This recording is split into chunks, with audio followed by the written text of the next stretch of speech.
de l'avenue Jean Jaurès et de conversion du domaine de Tachat en stationnement. Là, il s'agit de traiter de la procédure adaptée restreinte avec remise d'intention d'architecte Olivier Pêche. Donc sur ce sujet, depuis plusieurs années, l'immeuble qui est le Tachat est en vente. Compte tenu de son emplacement stratégique au centre-ville, la ville pourrait être intéressée par son acquisition en vue de procéder à sa démolition et créer donc à la place des places de stationnement supplémentaires qui sont d'ores et déjà nécessaires et pourraient l'être plus encore si les halles communales sont réhabilitées en équipement public, quel qu'il soit. De ce fait, une réunion a été organisée avec l'architecte des bâtiments de France en vue de connaître sa position sur ce sujet. Il s'est montré dans un premier temps donc assez hostile à ce projet, puis lors d'une visite sur les lieux, plus conscient de l'opportunité que représenterait une telle opération. Toutefois, il souhaite que ce projet puisse être lié à l'aménagement global de l'avenue Jean Jaurès, donc de la bascule à l'intersection de la RD Civile. Il a orienté la commune vers l'organisation d'un concours sur esquisse qui permettrait d'arbitrer les choix esthétiques et organisationnels de ces deux projets afin de les lier entre eux et de profiter de cette opportunité pour pacifier cet axe majeur de circulation et en faire un lieu plus agréable à la fois pour les piétons ainsi que pour les clients des commerces. Il est donc envisagé d'organiser une procédure dite procédure adaptée avec remise d'intention architecturale. Cette solution permet, comme le concours, d'autoriser un nombre limité d'équipes à travailler sur le projet voulu par la ville en apportant une réflexion intellectuelle sur les enjeux exposés et la compréhension des besoins du maître d'ouvrage recensés dans le programme qui leur est soumis.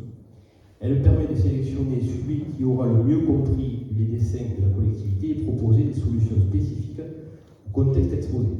Il s'agira pour des équipes préalablement sélectionnées d'apporter des réponses par le biais de notes écrites pour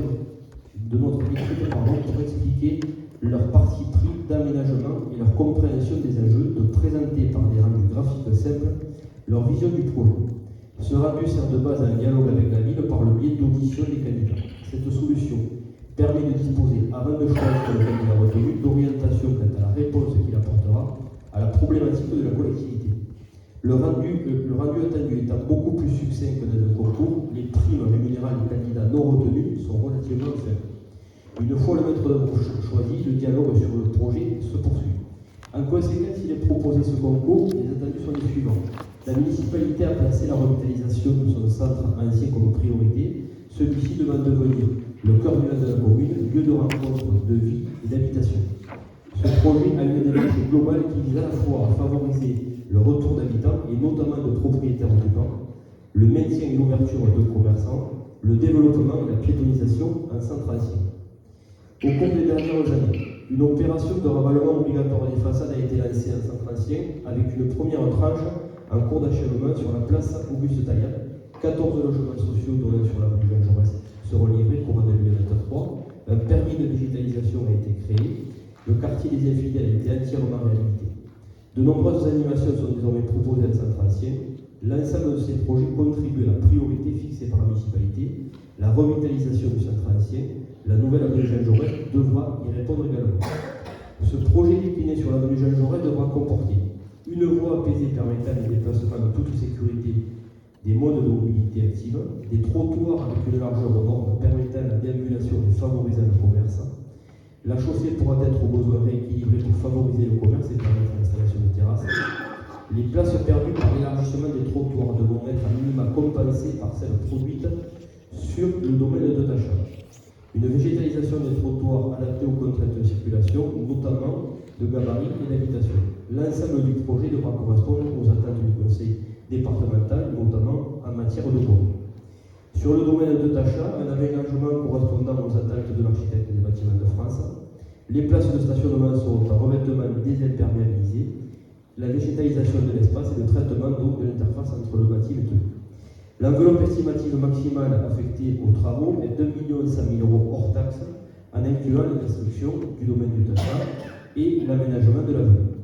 Le maire, en représentant du pouvoir adjudicateur, doit lancer la procédure de consultation en vue de la désignation du maître d'œuvre ou de l'équipe de maîtrise d'œuvre qui sera chargée de ce dossier.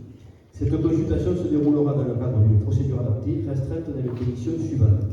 Elle se déroule en 2 phases. Une première phase de sélection des candidats admis à présenter des intentions architecturales, 3 candidats au minimum, et une deuxième phase de remise des prestations et des offres sur la base du programme du projet.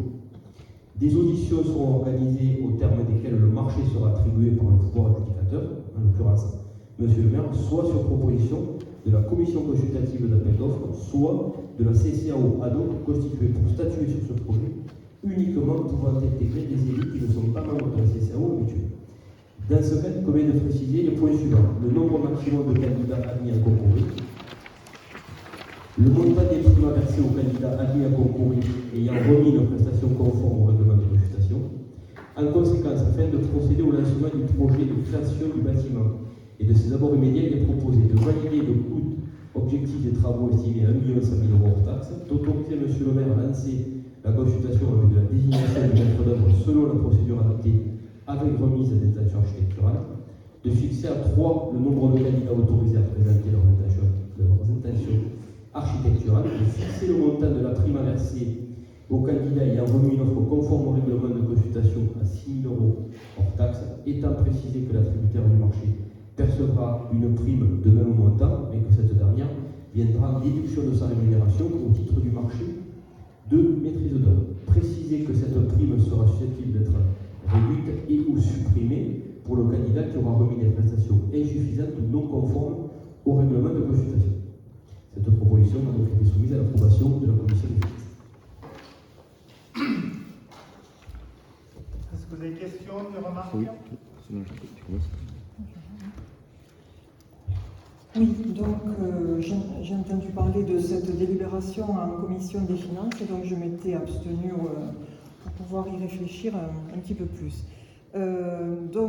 Sur cette question de la vente du Tacha, la première fois que nous en avons, enfin du moins que j'en ai entendu parler, puisque je ne suis pas en commission urbanisme, c'était l'année dernière, à propos de la mise en vente et d'une possible décision d'intention d'aliéner. On nous avait dit qu'il s'agissait de démolir ce domaine-là pour en faire un parking, et notamment c'était en lien avec le projet de transfert de la Maison des Jeunes à l'emplacement actuel des Halles. Donc là, nous avons appris que l'architecte des bâtiments de France n'accepterait cette démolition qu'à la condition que l'avenue Jean Jaurès soit réaménagée depuis la bascule jusqu'au feu de la départementale 6009. Donc sur la note, on nous parle de pacifier l'axe. Le terme pacifier, je trouve que c'est un terme qui est très, très à la mode depuis quelque temps chez les urbanistes. On en parle beaucoup, notamment à propos des voies douces, etc. Pacifier cet axe dans le cadre de la revitalisation du centre ancien. Donc ce sont des objectifs tout à fait louables. Mais par contre, je pense que ça va se traduire, si j'ai bien compris les objectifs qui sont énoncés dans les attendus là, à la fin de la délibération, par plusieurs choses. Alors, on nous parle de mobilité active sécurisée. Je suppose que ça veut dire une piste cyclable. Ensuite, il est question de trottoirs élargis aux normes. Ce qui serait très intéressant, effectivement, parce que les trottoirs sont très étroits et pour circuler avec un fauteuil ou une poussette, c'est actuellement très difficile.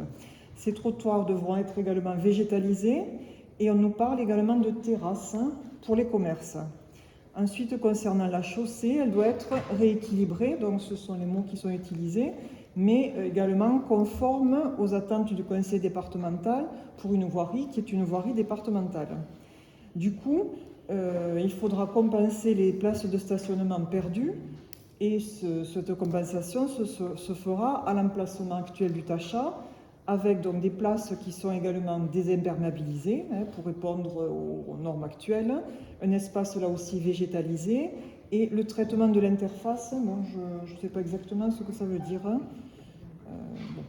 On pourra peut-être me l'expliquer. Alors, donc, concernant ces attendus-là, je vois plusieurs problèmes. Au niveau de la circulation, alors cette circulation, même si elle est apaisée, ce qui est le but, tant que nous n'aurons pas de déviation à Coursan, on aura toujours une circulation aussi dense, avec des poids lourds, des bus, et tous les véhicules qui arrivent des plages, ils seront toujours aussi nombreux. Ensuite, au niveau du stationnement, je me demande combien de places pourront être réellement créées, puisque celles qui existent sont appelées à disparaître, ou du moins en grande partie. Et puis après, il y a aussi le coût, un coût estimatif de 1,1 million d'euros hors taxe, sans compter l'achat du bâtiment et d'éventuels frais supplémentaires qui risquent de se greffer par la suite de la procédure. Donc je trouve pour ma part ce coût absolument énorme. Alors au lieu de ça, nous avons une proposition alternative. Ce serait de transférer la Maison des Jeunes sur le site de la vinicole. Sur ce site-là, il n'y a pas de problème de stationnement ni de circulation. Le coût d'un bâtiment neuf sur un terrain nu est plus facile à maîtriser que de la rénovation, autant au niveau de l'orientation, de l'isolation, de l'éclairage naturel, etc. À proximité, on trouve tout un tas d'espaces sportifs et de loisirs, un stade, un gymnase qui font actuellement l'objet de travaux, un boulodrome, des terrains de tennis, l'espace Armengo qui a été réaménagé, la cantine des écoles Chavernac et Saint-Exupéry n'est pas loin. Pour nous, ça serait l'endroit idéal pour ce transfert. Donc pour toutes ces raisons que je viens d'énoncer, nous voterons contre cette délibération.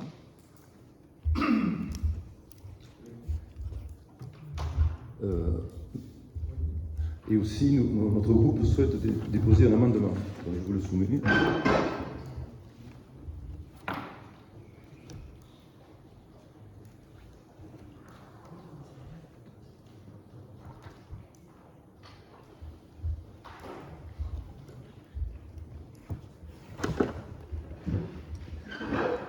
Donc, le contenu de notre amendement est: soucieuse de son patrimoine archéologique et sachant qu'un aqueduc du XVIIIe siècle existe dans le sous-sol, la commune fait une demande volontaire de réalisation de diagnostic archéologique, article R 523-4 et R 523-14 du Code du patrimoine, pour l'ensemble du périmètre incluant l'avenue Jean Jaurès et l'immeuble Tacha qui sera démoli. La DRAC sera donc saisie à cet effet. C'est une formidable occasion d'en apprendre peut-être un peu plus sur notre patrimoine, notre passé et les conditions de vie de nos lointains ancêtres. Ces études ne peuvent qu'enrichir notre ville, surtout si des vestiges sont retrouvés. Ils seront bien évidemment valorisés. Donc nous souhaitons que le vote de cet amendement soit favorable. Pour la dernière phrase, je reprends les mots de Monsieur le maire à l'issue de la démolition du quartier des Infidèles. Donc j'aimerais d'abord avoir l'avis de M. Orozco, membre de la commission patrimoine, pour cet amendement. Est-ce que vous pourriez nous dire pourquoi?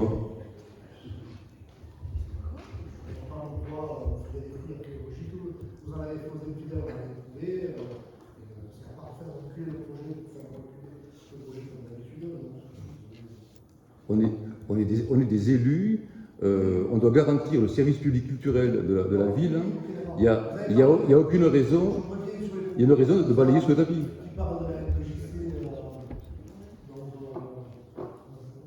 Voilà.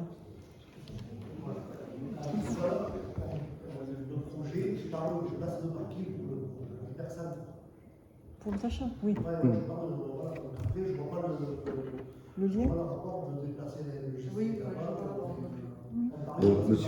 Monsieur Roscoe, on est sur notre amendement. Je vous rappelle que quand vous avez découvert, quand l'aqueduc du 18e a été découvert, la mairie n'a pas fait son travail et j'ai un document administratif qui prouve qu'il n'y a pas eu la déclaration de ce vestige.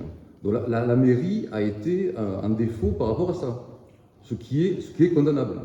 Donc il ne faudrait pas que ça recommence et encore passer le bulldozer ou se débrouiller pour esquiver. Qu'est-ce que M.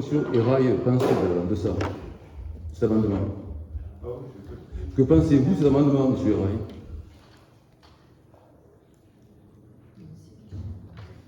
On parle du patrimoine du village. Oui. Alors vous en discuterez lors des différentes commissions. Ah non, un amendement doit être discuté à chaud. C'est pas. Non, qui Si. Écoutez, Discuter et voter. Jusqu'à preuve du contraire, c'est moi qui décide de l'ordre Ah non. du jour de l'amendement, du projet, donc je peux tout ça. Ah non, monsieur Rocher. Si, l'amendement que vous avez proposé, je peux proposer de savoir si on intègre. Un amendement doit être discuté en conseil municipal et voté à l'issue de la discussion. C'est le fonctionnement normal. Normalement, c'est une modification des éléments à Ah non, non, non. et ça passe par Ah non, non, le c'est souhait de la c'est collectivité. votre version des choses. Là vous mettez en danger votre propre proposition sur le quartier. Alors, Vérifiez de suite. qui est favorable, donc je vais d'abord passer au Est-ce que, vote concernant monsieur le maire, est-ce qu'il est possible aussi d'avoir votre avis, puisqu'il faut débattre? Concernant l'avis, je me mettrai en conformité avec la règle, et la règle c'est la déclaration. À partir du moment où il y a une déclaration de démolition sur un bâtiment, la DRAC décide de s'en saisir ou non. Vous connaissez les procédures, vous avez évoqué le fait que la PDR était en défaut. Si nous avions été en défaut, vous auriez la possibilité de vous attaquer en justice. Monsieur le maire, ça c'est votre avis si je ne posais pas l'amendement. Là, par rapport à l'amendement précisément, vous répondez à côté. Alors, concernant cet amendement, vous souhaitez le mettre au vote avant que l'on statue? Oui. D'accord. Donc je vous propose l'amendement de M. Abidou qui est favorable à cet amendement. Voilà. Qui s'abstient? Je vous remercie. Concernant le reste des éléments, je suis comme plusieurs de mes confrères, je ne vois pas quel est le lien entre la MJC et qu'elle soit à cet endroit-là ou non. Il s'agit de la rénovation du cœur de ville, tout simplement de l'accessibilité aux différents commerces, de la revalorisation du cœur de ville tel que nous l'avons entamé il y a bien des années. Donc là, je ne vois pas le lien entre les deux, mais j'entends, mais effectivement, on n'a peut-être pas la même vision du cœur de ville. Et si votre vision allait de développer les différentes activités à l'extérieur de ce périmètre-là, effectivement, nous avons une vraie divergence de vue concernant l'aménagement effectivement du cœur de ville et de Courson. Pour le reste des éléments, vous l'évoquerez lors des différentes commissions. Si vous participez à ces commissions concernant l'attente d'une déviation, nous prenons notre destin en main. Et notre destin, c'est le choix de vouloir réhabiliter cet axe qui est central et qui aujourd'hui ne correspond pas à nos attentes et à nos attentes de notre cœur de ville apaisé, même si c'est un élément qui est à la mode. Ensuite, concernant les éléments que vous évoquez sur les pistes cyclables, etc., ça fera l'objet, on ne parle pas de pistes cyclables, on parle de sites apaisés. On ne dit pas qu'on va déplacer la voirie, on dit pourra être déplacé, voilà, le monde, le sens.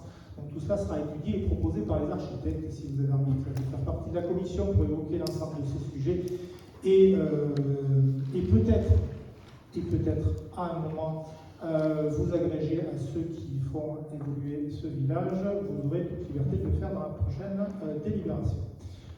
Voilà concernant ce dossier-là, je vous propose donc de passer aux voix concernant la proposition qui a été soumise à l'approbation de la Commission des finances. Qui s'abstient? Qui vote contre?